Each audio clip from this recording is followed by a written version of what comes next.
everyone. This is John Daly. I'm here with Bernie Goldberg again for another episode of the No BS Zone. How's it going today, Bernie? So far, so good, John. Good. So today we'll be talking about a couple of different topics. The first one is a brand new policy from President Biden. He unveiled it last Wednesday. It's called the Student Debt Relief Plan, and he's doing it unilaterally through an executive action. The plan transfers hundreds of billions of dollars in federal student loan debt from those who actually borrow the money to American taxpayers. Sounds totally fair, doesn't it? Bernie, what are your thoughts on this new policy? Well, one thought is I saw a poll, I think it was a CBS poll, that said a majority of Americans approve of this plan. I have trouble believing that. I think it is so viscerally unfair that I think this is going to backfire on President Biden for all the obvious reasons, and I want to emphasize the word obvious. Somebody scrimped and saved and paid off their loan, and now they're going to feel like suckers. Why'd they pay off their loan when they could get 10,000 or up to 20,000 forgiven? Okay, the people who didn't go to college, they're going to say, why am I subsidizing somebody who did go to college? On top of all of that, I don't believe for a second that this is legal. And I think the Supreme Court at some point, maybe after the midterms, but at some point will decide that this is not legal. I think in a sentence, I think this is a very bad idea. And I think politically it's a loser for Joe Biden and the Democrats. Now, you bring up a good point. You know, I've read a lot of legal analysis on this, and you're right. No one seems to really think it is illegal, or it is legal. It will probably, like you said, get shot down by the courts, but not until after the midterms. And that's an important point because, you know, there's a lot of people pointing out that, you know, this is really a handout to Biden's base. Nearly 60% of voters with a college degree actually supported Biden in the 2020 election, as did almost 70% of those who went to graduate school. So this is you know, definitely Biden's base that's benefiting as we go into the midterms. But I have a feeling that even the base, maybe not the progressive base, but even the traditional Democratic base, those people also scrimped and saved and paid back their loans. You just feel like, wait a second, why did I pay back my loan? And now somebody who took out a loan with the understanding that they were going to have to pay it back no longer has to pay it back. I don't think it's going to even work with the base. No, I think you're probably right, and it's interesting how it's laid out too. You know, a husband and wife who are making, you know, anywhere up to $250,000 if they file jointly, they're making, you know, they're getting a debt erased, and that's a family that's doing quite well. How is somebody who's making $50,000 supposed to feel about that? Absolutely. Yeah, no, it's funny too. Some of the stuff, some of the narratives Biden threw out there in support of this were kind of laughable too. He says, you know, this will fix fix a badly broken system. No, it won't. It actually bails it out for a little bit. You know, not even the system. I mean, the system obviously isn't going to change here, and it's given no reason to change. They love this idea. They can, you know, colleges have no incentive to be a little more compassionate about how they set up their tuition costs. This is a little off the point, but some schools like Harvard have an endowment of billions. I don't mean 2 or 3 or 4 or 5 or 10 billion, but billions of dollars. They could give every student who they accept into the freshman class free tuition if they cared so much about the cost of a college education. They're not doing that. I don't see any of the liberal professors saying, you know what, we'll take a 10% pay cut so you can reduce the cost of tuition. No, they want some guy who's driving a FedEx truck to pay for some kid going to college. And the kid going to college may be studying to be a doctor or lawyer, but he may be studying French poetry during the Middle Ages also. And I don't think regular folks are going to buy into this. I just don't. No, and I think a lot of people recognize that this is a political liability, and some of those people are Democrats.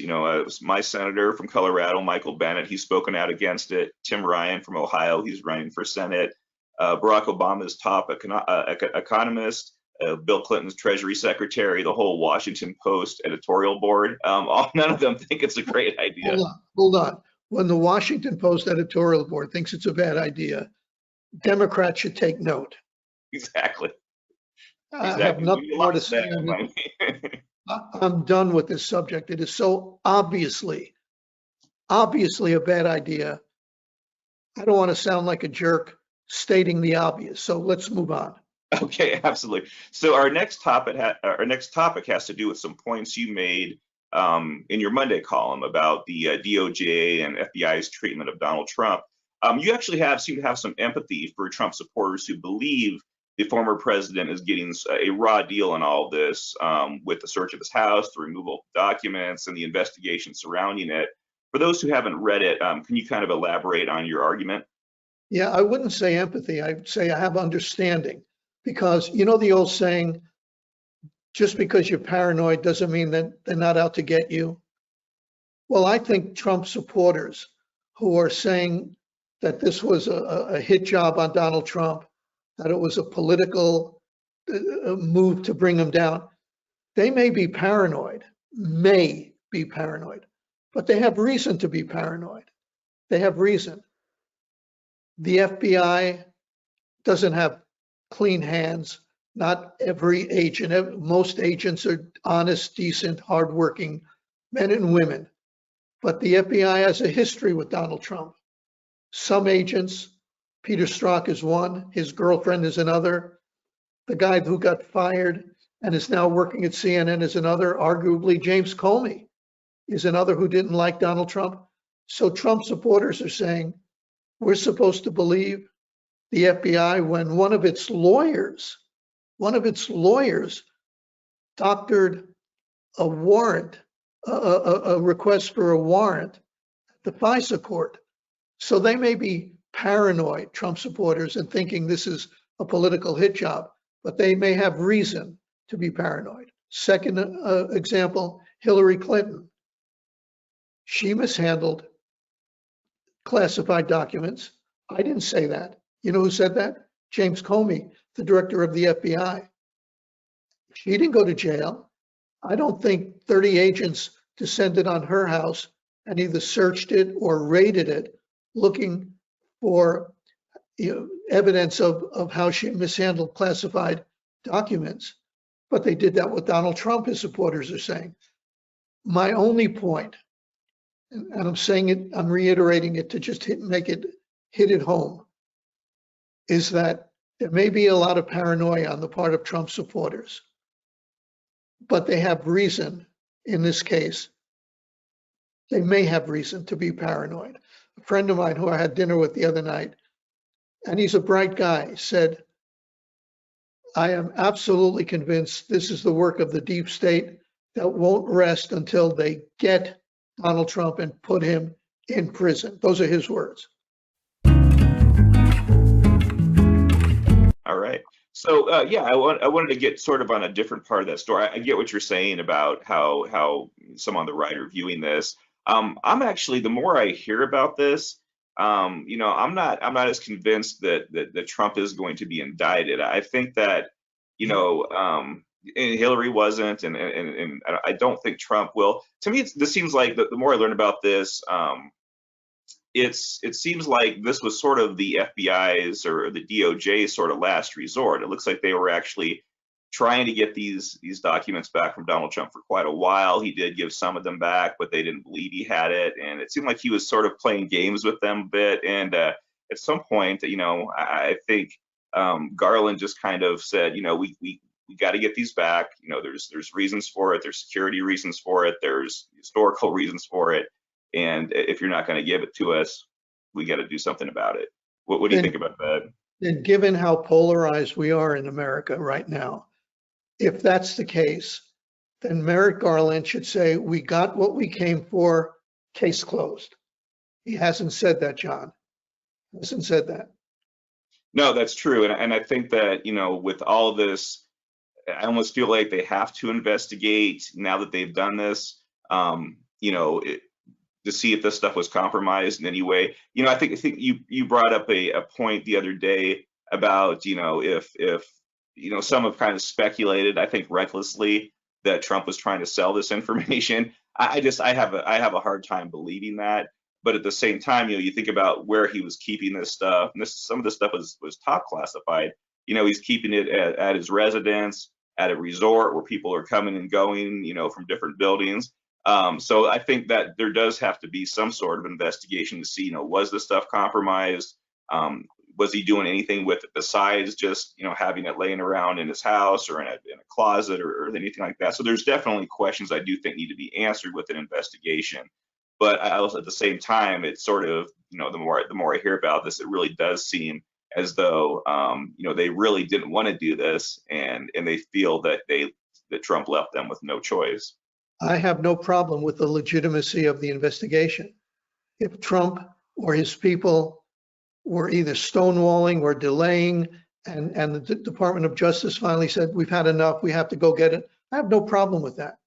And let me make clear, he had no business having those documents at his, we say at his home, at his resort. He had no business having top secret classified documents at his resort. But if all they wanted were the documents, they have them. If Merrick Garland wants, he can come out this afternoon and say, we got what we came for, we're not prosecuting, and he'll get a lot of support for that, except from the hard left of the Democratic Party. But most people will say, you know what he could do, actually? He could quote word for word what James Comey said about Hillary Clinton, except substitute Clinton's name for Trump's and say, there's reason to believe he mishandled the documents. It could have been a bad thing. It could have been trouble for the United States, but no reasonable prosecutor would bring the case, so we're not bringing the case. They could do that. Right. All I'm saying is they haven't yet, and that makes you wonder if they're going to bring charges. Yeah, no, and they may still say that. You know, they might not know the answer yet if there's more to this than that. But you know, I think for the country, it would be great if that is the reality. You know, that this was, you know, there was nothing nefarious going on there, and I tend to believe that is the case. It was more of him taking it for his personal reasons as opposed to trying to get it to someone else. You know, maybe I'll be proven wrong, but I kind of doubt that that's what he was doing. Well, you want a cliche? Time will tell. That's right. That's right. So we wanted to talk about one last topic. You had brought this up in another one of your columns, but it recently got substantiated, I think, about the idea that Roe versus Wade, the overturning and the abortion issue that was actually going to come back and possibly bite the Republicans when it came to the midterms. A lot of people weren't quite sure if that was going to be the case, but we're now seeing some information that maybe that is the case. Yeah,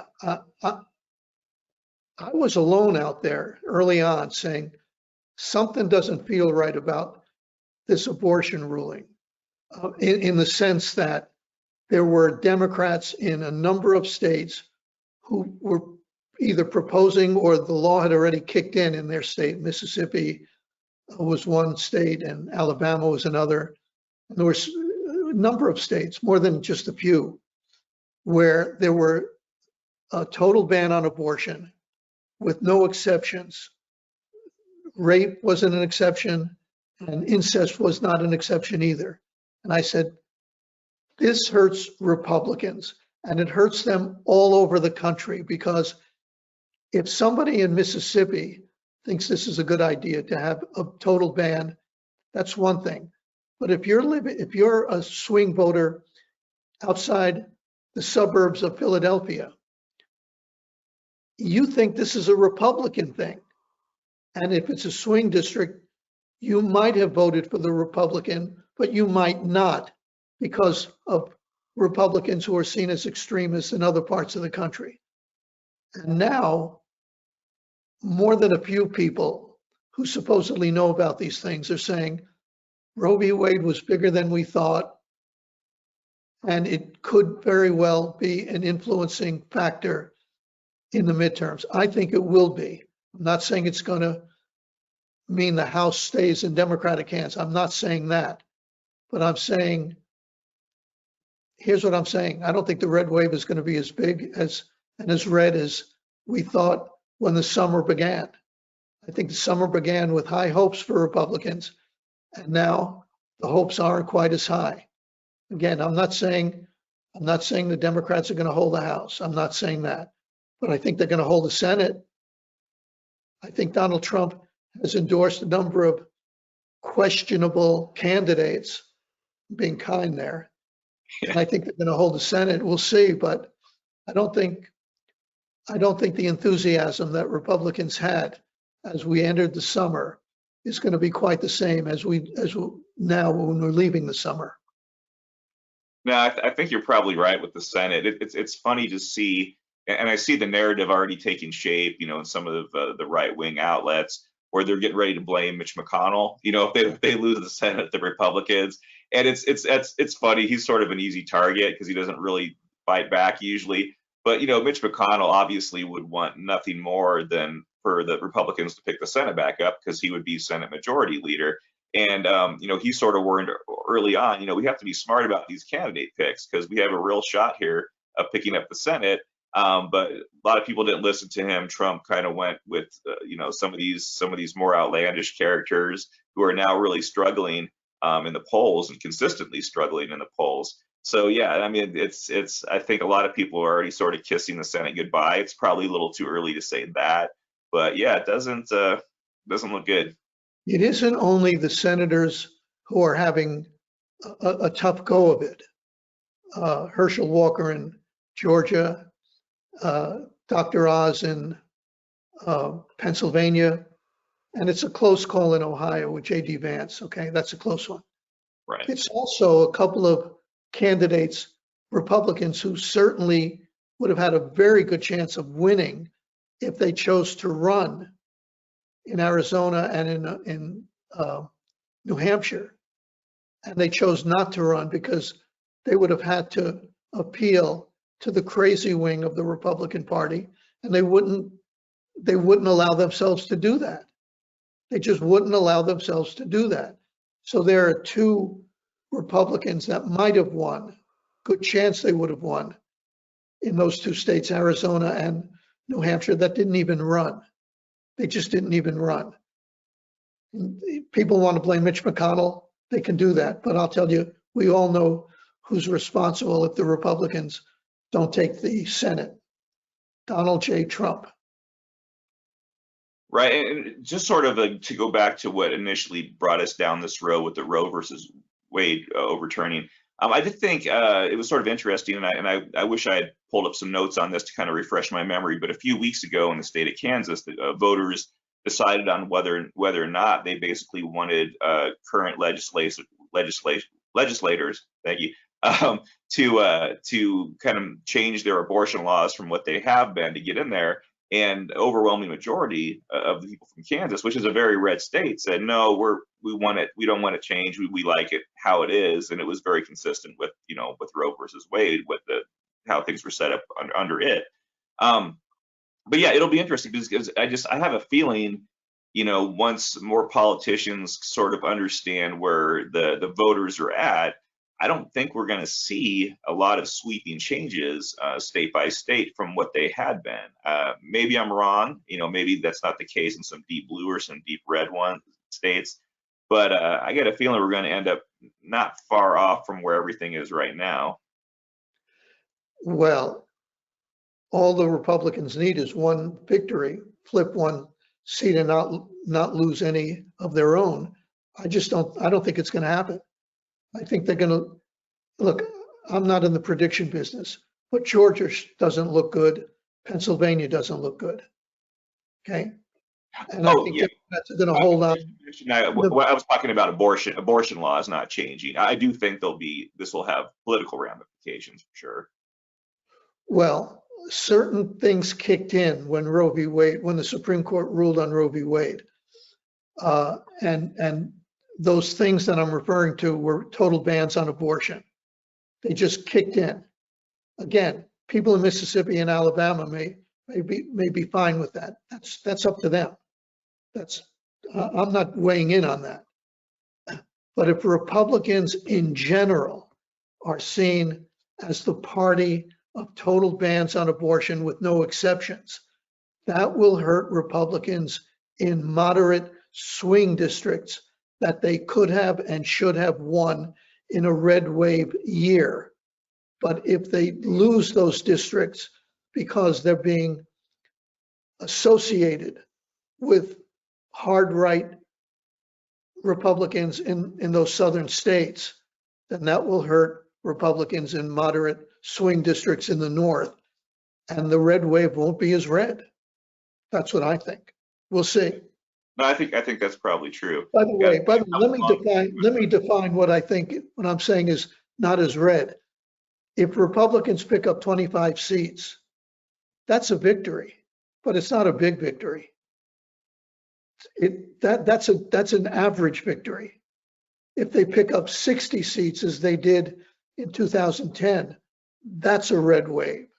25 seats is not a red wave. 25 seats is you got what historically you normally get, take it, be thankful for it, and move on. Right. I've been seeing a lot of headlines kind of playing off of that, saying the red wave is now looking like a red trickle or a red stream. You know, still probably a net positive for Republicans, but not what people originally thought. Yeah, if Republicans pick up 10 seats in the House, conservative media on TV might trumpet it as a big victory, but it won't be. No, definitely. Well, I guess probably there is a good place to wrap things up. I want to thank everybody for tuning in again to the No BS Zone. As always, leave your comments in the comment section. Let us know how we're doing. If there's topics you want to hear us talk about, let us know. Is there anything else you'd like to add, Bernie? Just want to reiterate, if you're a Trump supporter and you're paranoid, you may have a good reason to be. All right. Thanks a lot, everybody. You have a great day, Bernie. You too.